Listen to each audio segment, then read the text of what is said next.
thank you. I won't put that up on the counter at all. I have that sitting behind my computer.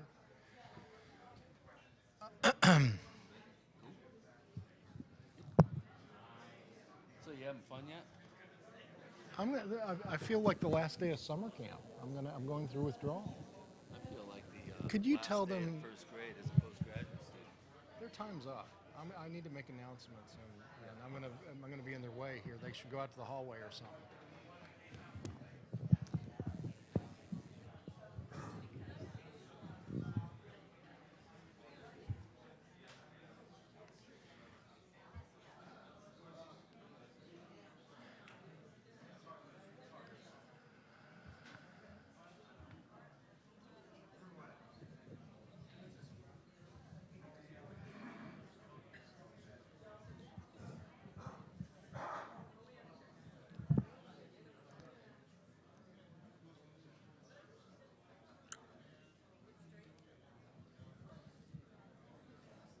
Okay, ladies and gentlemen, it's now 1:45, our scheduled time for our afternoon panel.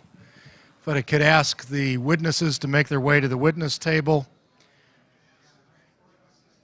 And if you see a member of Congress somewhere, I'm feeling a little alone up here right now.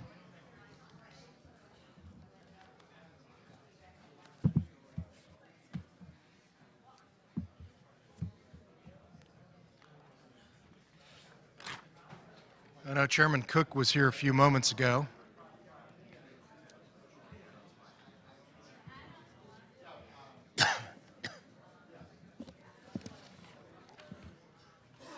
And as we prepare to reconvene our hearing this afternoon, let me once again ask that everybody turn off their cell phone. Anything that beeps, please go ahead and turn that into the off position.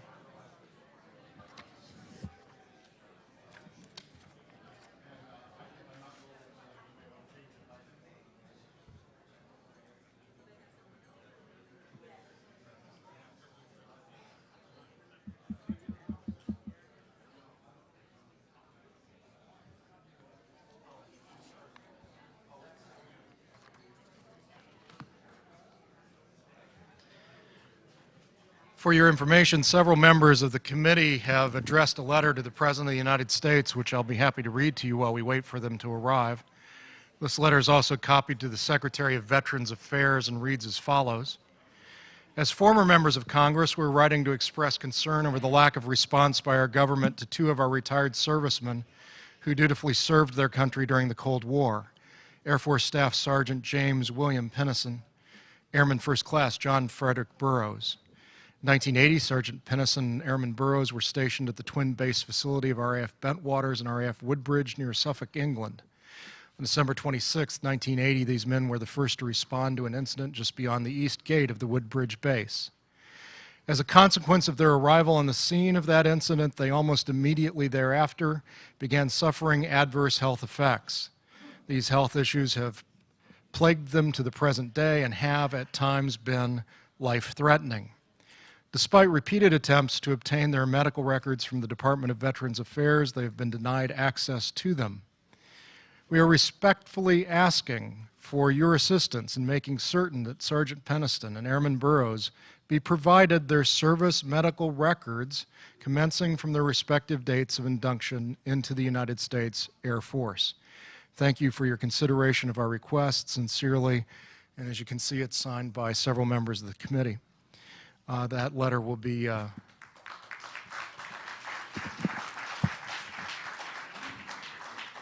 sent off later. I'd like to thank our witnesses for being on time. Dr. Lear, Thomas Vallone, Dr. Greer, I assume, is on his way. Dr. Wood, I've been waiting for this moment for the entire 5 days, so where's my gavel? I'll just continue making announcements until the committee arrives. Yeah, I'm not moving to that chair, at least not today. This is your last opportunity to get books by our various witnesses. Let me remind you that they're out the double doors to my left. Great opportunity to get autographs. In a post-disclosure world, those autographed books will be priceless. You will assure your children and great-grandchildren of a wealthy life. All you need to do is get several books by Stan Friedman and autographed, and Kevin Randall and Don Schmidt and Who am I leaving out? Dr. Wood, is your book out there? Dr. Greer's books are probably available. If not, you'll want to go to SeriousDisclosure.com, watch that Sirius documentary as well. But again, seriously, I encourage you to get autographed books by our UFO researchers, Richard Dolan, Linda Moulton Howe. Those documents of the pre-disclosure world will doubtless be valuable beyond our imagining in a post-disclosure world. Does anybody see a single member of Congress anywhere? I'm going to do that cell phone thing again because, as I said yesterday, a deep black source of mine in a sub-basement of the Pentagon called and let me know that the ET life that is out there is ready for open contact with us. They just desire to see humanity advance spiritually and emotionally and technologically, and one way that they would see that manifest is the ability to have your cell phone turned off for the next 3.5 hours. So far as a body, we've been unable to make that happen during any of our panels, and every single one of them, something's gone beep or whirl or whiz, including by members of the committee. Steve Bassett was in here, his phone went off. Dr. Greer's phone went off a little while ago. If you go ahead and lean over to your buddy to the left or to the right of you, your neighbor, go ahead and grab their cell phone and just check it for them, just to be sure. We'd appreciate that. Chair Cook has arrived, so perhaps we'll begin with our opening statements. Once again, we'll have 10-minute opening statements after the oath. A couple of other items of housekeeping. Congresswoman Hooley will be departing us at about 2 o'clock today. Congresswoman Kilpatrick will need to leave about 4 o'clock for a media interview and then the airport. So we're going to give each of them an opportunity to make closing remarks. Ms. Hooley at the opening of this panel, if she's here, and Ms. Kilpatrick, Congressman, Representative Kilpatrick, around 4. Around 4, yeah. So we'll give you an opportunity, Representative Kilpatrick, right around 3:55, perhaps 5 minutes. Would that work? Yeah. Very good, because we want to hear your farewells. We'll make that happen. I'll be sure that happens. Right around the close of the hearing today, we'll allow the other committee members to say their farewells as well. They'll be available for media interviews in this ballroom. At the conclusion of that, we will be striking the room and returning it to the press club. So we'll be shutting down within an hour or so of the formal close of the hearings today. Remember, Lost and Found is out the double doors to my right. The Truth Embargo documentary is being produced in part based on footage that's filmed here at the citizen hearing. Please attend to the disclosures on the doors, which in effect grant your permission to be filmed for that. Hi, we missed you. Mr. Chair, it looks like our witnesses are here. I was noticing that. I was going to ask you, Mr. Bookman, whether the bailiff could check the surrounding bars and restaurants to get the other members, something that's often done in We've the finally Congress. fully the real replicated Congress, by a the real way. congressional hearing. Would the bailiff check the surrounding bars and restaurants for the members of the committee? It's an official Well, request. we're- Wait, we didn't actually hire a bailiff. Okay, so we're going to get started here. It's 1:45, and all the witnesses are here, and I commend you for being on time, witnesses. We have the oath first. Would you please administer the oath? Thank you. And Senator Gravel has arrived as well. We're almost at a quorum. What I'll do is I'll read this so that you'll know what you're about to promise, and then I'll invite you to stand up and repeat it after me. The affirmation is, I do hereby affirm that I will tell the truth and nothing but the truth to this committee today. So, gentlemen, if you're willing to do that, if you would stand, please, and repeat after me. I do hereby affirm that I will tell the truth and nothing but the truth to this committee today. Thank you so much. Thank you. And this committee, as I understand it, is going to be talking mostly about the technology aspects. And we will start, first of all, Mr. Timekeeper, could you give me some indication based on these time limits here? Well, first of all, I'd like to suspend on what I just was starting down and ask if we could get a I know that a couple of the members have to leave before 5 o'clock. Representative Kilpatrick has indicated around 4 o'clock, and we will suspend at that time and have closing remarks from Representative Kilpatrick, and I think Representative Hooley has to leave early, about 2 o'clock, so we'll suspend right now on what I was about to start and go to closing statements of Representative Hooley, if that's all right. Thank you, Mr. Chair. Good thing I got back here in time to Yes. catch my breath. First of all, I want to say to all of the people that have testified, you have done an incredible job. When I was asked to do this, I debated for a while, and it's a subject literally I know very little about, except what I read in the newspaper, most of it years ago.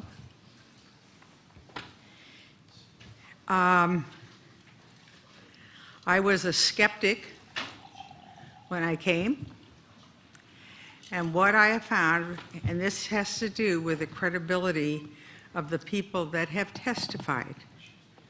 I want you to know that I don't know what it is or how big it is, but I do believe that we have that there are spaceships, whether they're friendly or whether they're enemies. We have that they have been enough sightings of a human creature. I don't know what it looks like.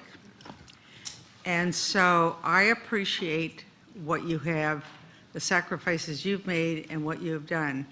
And for those of you here testifying for family members, or this is the first time that you've talked in public about this issue, you are to be commended. I know it has to be a difficult thing, and it's easy for me because I just got to sit here and listen to all of you. And so I just appreciate all of you that have been here and what you have done. And it was a privilege to sit and listen to your testimony. So thank you very much. So that's your closing remarks? Thank you, Representative Hooley. We'll now start with our witnesses, and I think we're allowing 10 minutes each. That's great. If I could ask, okay. Dr. Wood, would you begin? Thank you. It's an honor to be included as a witness. In 1966, I had been working about 13 years for one company and was doing well as a young engineering executive at Douglas Aircraft. That was the year the Air Force decided to have a symposium dedicated to important developments in space 10 years hence. And my boss, Ray Hallett, had been selected to speak for our missiles and space part of the company on how to better to get things to orbit and back. He asked, "What do you think we should talk about?" And I said, partly as a jest, "Why don't we just tell them how the alleged UFOs do it?" He actually liked the idea and asked me to work on it.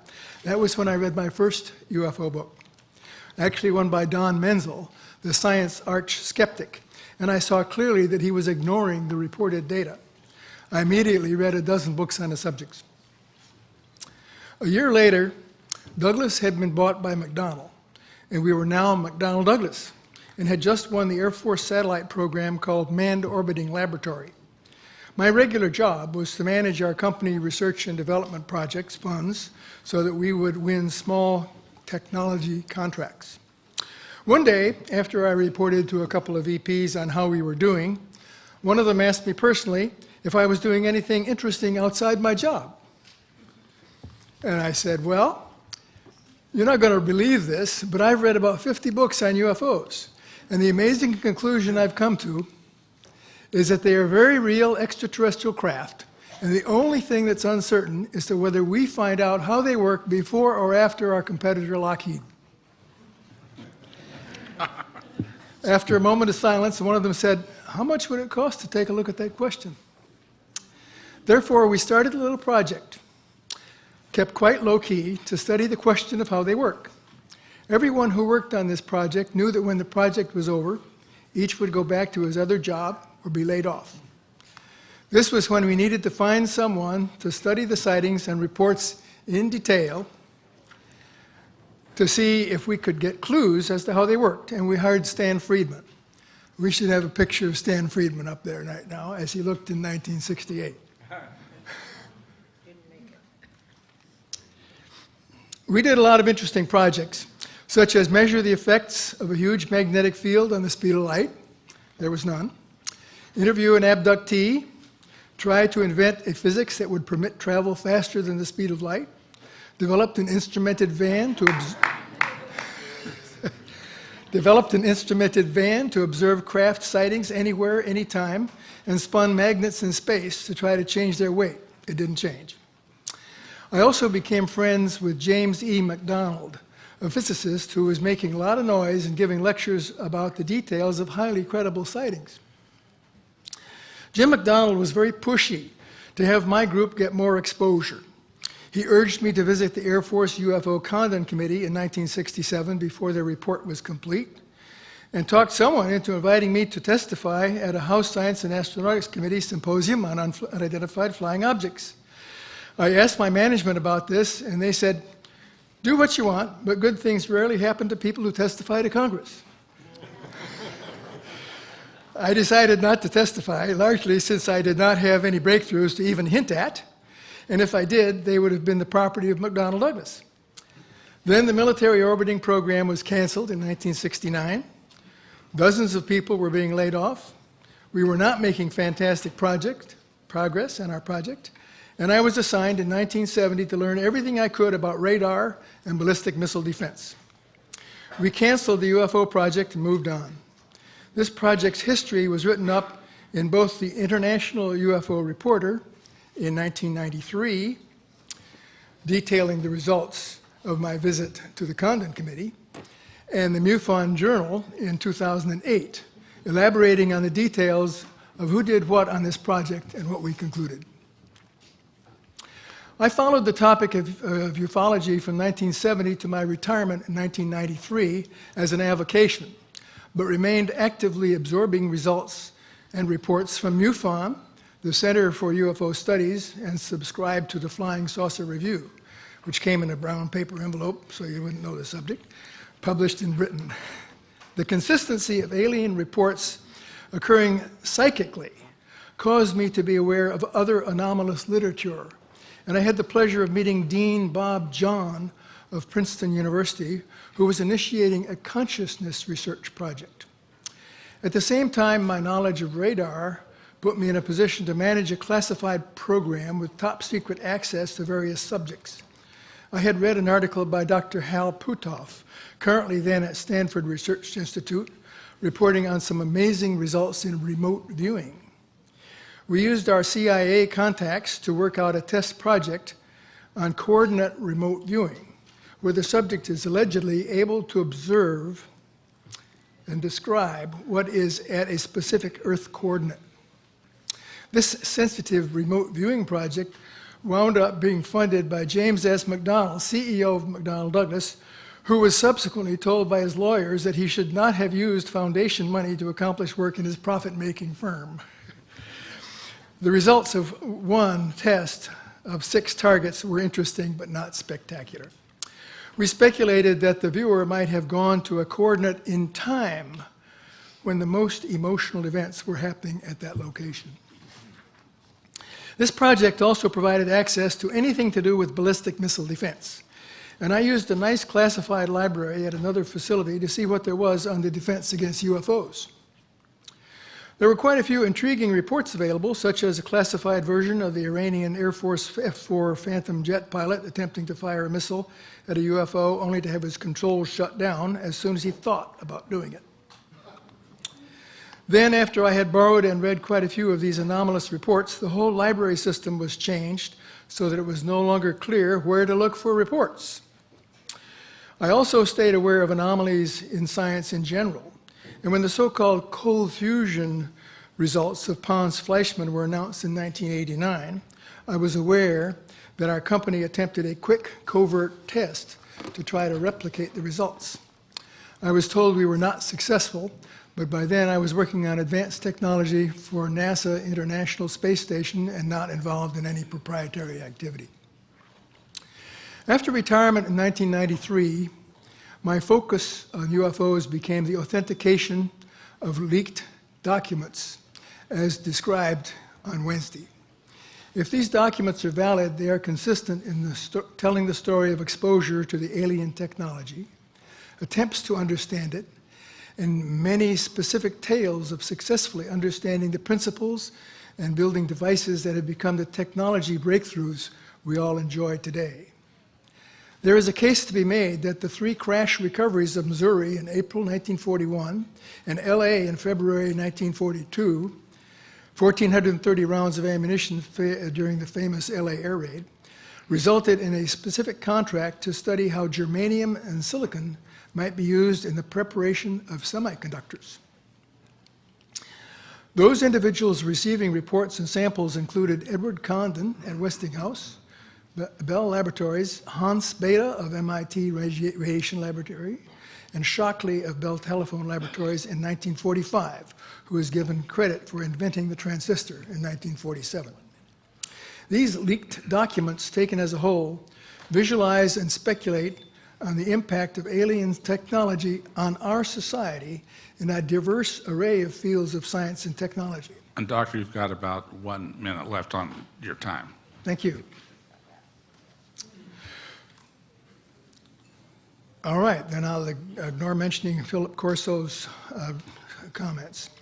So, what of my opinion of what's required to understand how they work and to build one? The simple answer is I don't know. But beyond that, I could say I would look for the following 4 things. First, a way to cross the light years to stars without actually physically speeding past and through the space and space debris that separates us. Second, a way to interact with time in a reliable fashion through the equivalent of the so-called wormhole, so that journeys would take years, wind up taking minutes. Third, a way to permit a person's mind to interact with matter so reliably that all you have to do is think clearly, and equipment does what you want it to if it's designed right. Finally, to expect that the breakthroughs will come from unknown scientists, probably pretty young, who are looking outside the establishment's perspective of the solution. I leave you with this thought, that Arthur Clarke's famous quote is highly applicable. Any sufficiently advanced technology is indistinguishable from magic.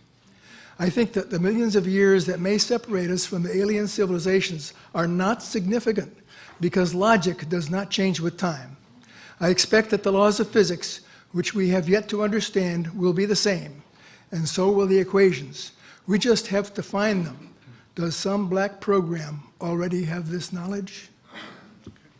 Thank you, Dr. Wood.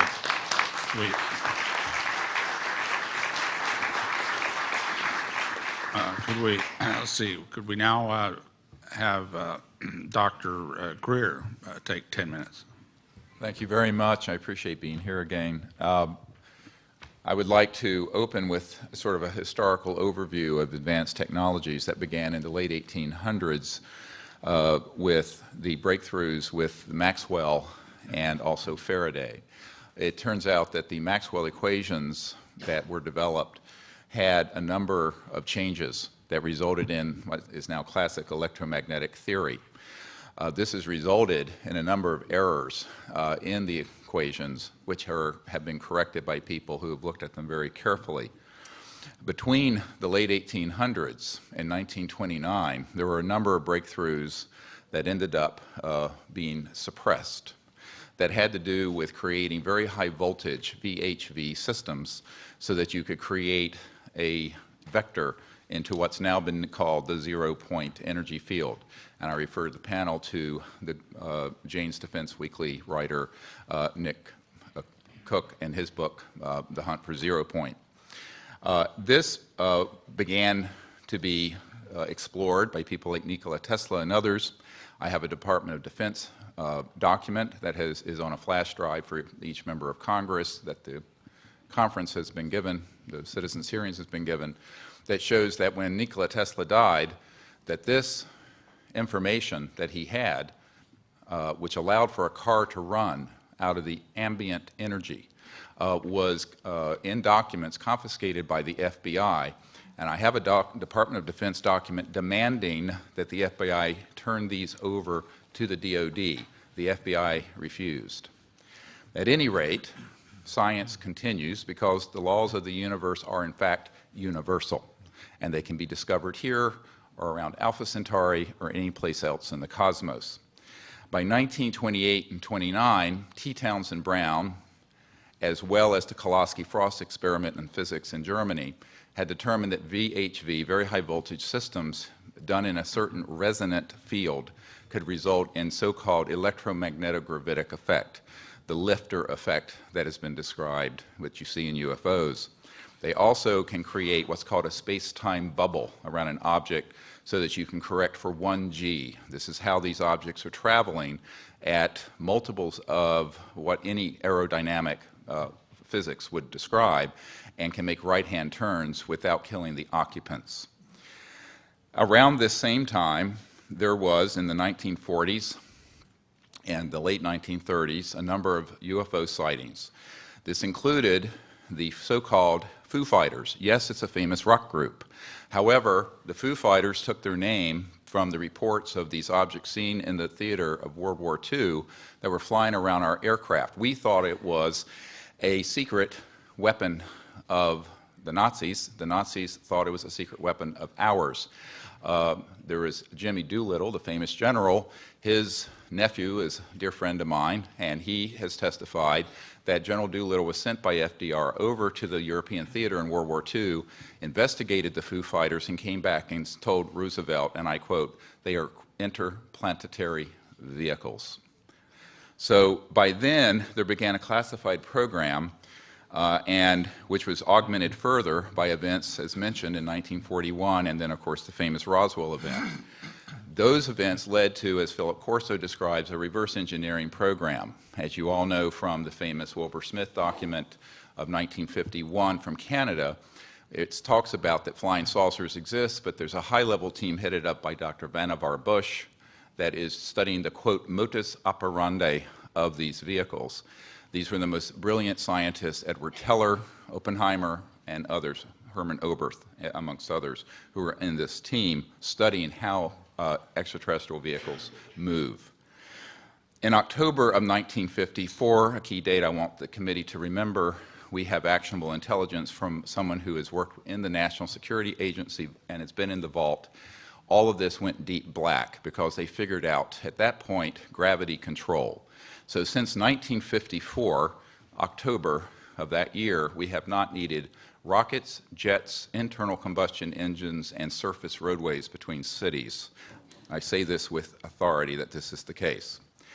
Eventually, these breakthroughs in human discovery were complemented by the study of the extraterrestrial material that were retrieved from these events.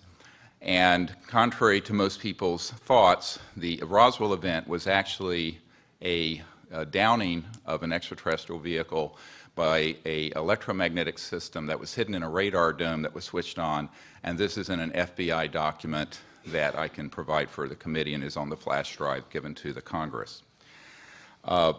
The result ultimately was that there were transdimensional physics that began to be studied that deal with the nexus between electromagnetism, energy generation, anti-gravity, and consciousness. And we have discovered that there is a nexus and that, in fact, there are electromagnetic systems that have been developed that can interface directly with what we call coherent thought, the same way that you can interface with a system with lasers, which is coherent light, where you sync up all the wavelengths. Ultimately, these breakthroughs were paralleled with amazing developments in the biological sciences and the experimentation with cloning. And this began many years earlier than was reported from Dolly the sheep in Scotland. This goes a little beyond, I think, what this committee wants to look into.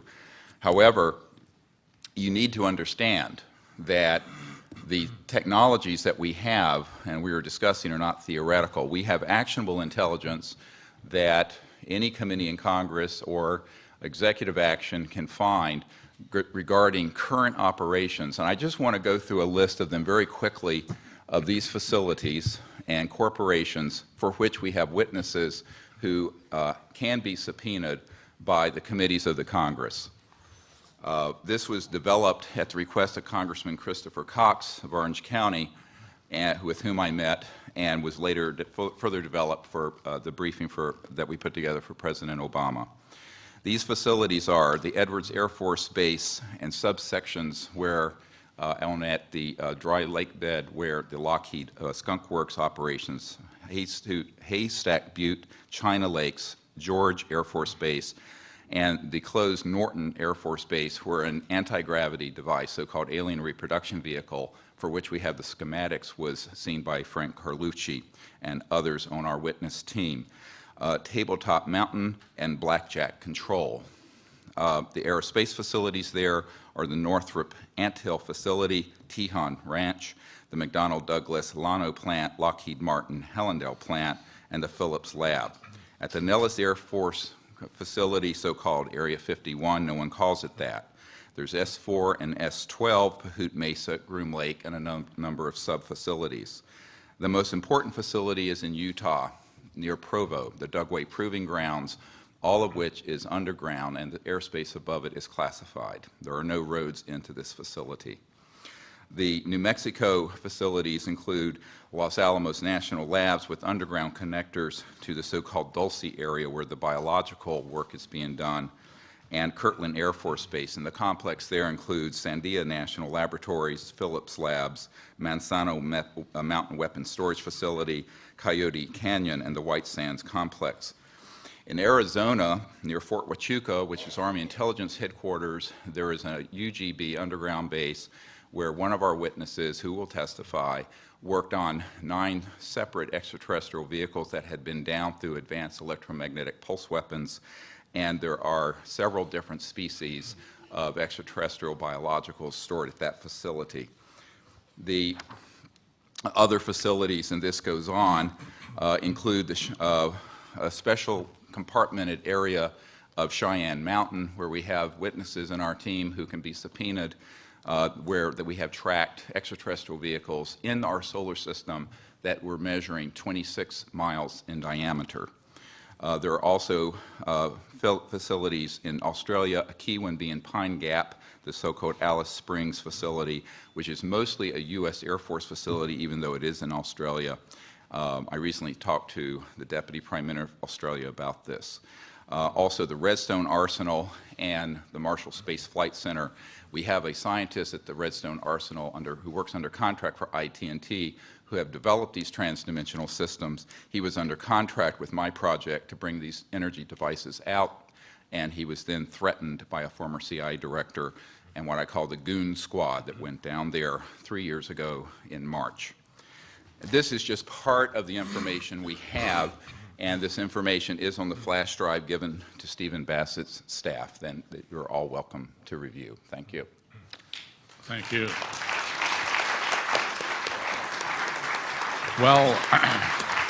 Well done and well timed, because that sign came up just about 3 seconds after you ended.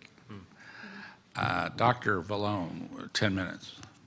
I'd like to start with my slides and show them exclusively as I go through them. What I'm about to say is my own personal viewpoint, does not relate in any way to the federal government. Nothing I'm stating is reflecting government policy, and they're my original thoughts as a private citizen. Next slide. This is a presentation of what I'm familiar with, and the beginning of my journey was back in... A little closer, if you could, Sure. so we could hear you better. Thank you. My journey began in 1980 with the book called Sunburst: Return of the Ancients by Norman Paulson. And the book was fascinating in the fact that there were a lot of very anomalous UFO details shown. This particular side-by-side photo, and the person who took the photo was a deputy sheriff holding the instamatic photo taken in broad daylight over Giant Rock. This is fascinating because none of this has happened since then, and George Van Tassel was responsible for holding UFO conferences through the 50s and through the 60s. I even talked to Dr. Bob Beck, who witnessed one of these craft, and as you can see, there's some type of force illumination below the craft as well. So I went out to the community and found what they were working on was a homopolar generator. Next slide. The interesting part of the book described the propulsion system as being 12 magnets around the outer edge of a very large disk, size of the ship, carrying off electrical current. 2 disks in opposite direction provided the gravity force, whatever propulsion system they had. So this particular passage I reprinted in my homopolar handbook. Next slide. And also convinced my professor at the State University of New York at Buffalo to let me work on it as a physics project for my master's degree in physics. And I was very pleased to actually build a homopolar generator, test it for back torque, and unfortunately I measured back torque, which means it slows down as you draw current from it. So the mystery continued. Next slide. I basically found that Dr. Ed Mitchell, as you see here on the cover of Extraordinary Science magazine, was also interested in the same topic. Bruce De Palma was the source of the interest, and he was building homopolar generators like crazy, looking for investors one after another, which he succeeded in doing. However, Ed held on to his money, which is in his breast pocket there. And what was interesting about this particular cover that came out years later was that the Searle disk is also shown on the same magazine cover next to the homopolar. So I thought this was sort of a coincidence or synchronicity, and I ended up investigating the Searle disk. Next slide. And I met John Searle in 1980 in Germany, and he actually became kind of a curiosity to me. Even today, he still is. He's still a living legend. He claimed to have these disks, as you can see here, hovering, and he had a UFO experience when he was young, and then he started building these things. So, next slide. Basically tried to help him, connected with different people. He essentially became a little more well-known when he gave a talk in Berlin in 1990, and then some Russians discovered him because of that lecture and the video and decided to build what they described as a single roller magnet assembly with 12 roller magnets around the outer edge of a ring. And so I started to think twice, that, hey, this may be something related to what was called the Mu disk back in the Paulson book. And that's one of the biographies you can get off the shelf, Anti-Gravity, The Dream Made Reality by John Thomas. Next slide. So the long story short is that these roller magnets are individual homopolar generators, and they definitely seem to lend itself to voltage generation if the whole ring could somehow be propelled. And that's the magic and the mystery behind the whole thing. Well, the Russians had a whole grocery list, as you can see on the right, of all these anomalies that they supposedly measured. And so what I ended up doing, next slide, was to connect them to an investor, which I constantly do throughout these years, find an investor for the strange inventors, put them together. In this case, we went to the Department of Energy. The contact was very friendly to us, offered a Russian translator for us. We did due diligence for the whole day, and the investor was comfortable to throw his money at the Russian Godin Rosten inventions. And the outcome was, next slide, the big prototype at cost of a lot of money, which was built and completed in Moscow. And then it was retrofitted and completed again and again, and even to this day, it doesn't quite do what it's supposed to do, but it certainly looks interesting. Next slide. So back to the George Van Tassel story, since this is dealing with implications of extraterrestrial technology, George's story is that he had lots of UFO experiences, even rides on craft and so forth. And his, would you say his download or his conclusion from all of these experiences was, hey, I'm going to build a healing chamber, a rejuvenation chamber, called the Integratron. And it's right near Giant Rock. I've actually gone out there. Next slide. And it still is in existence today, Integratron.com. And it's all wood construction with no nails. Next slide. And it's very fascinating because it has these unusual die rods. The whole assembly of die rods was supposed to rotate. And it also has a primary and secondary coil inside that looks like an inverted Tesla coil. So you get the impression that it would draw atmospheric electricity. Since it's very dry there, it's feasible this would work, and then charge up the inside with some of this energy. Next slide. So that concludes the possible rejuvenation implications of ET contact. And what I'd like to conclude with is the zero-point energy, inertial shielding, and electrogravitics. Next slide.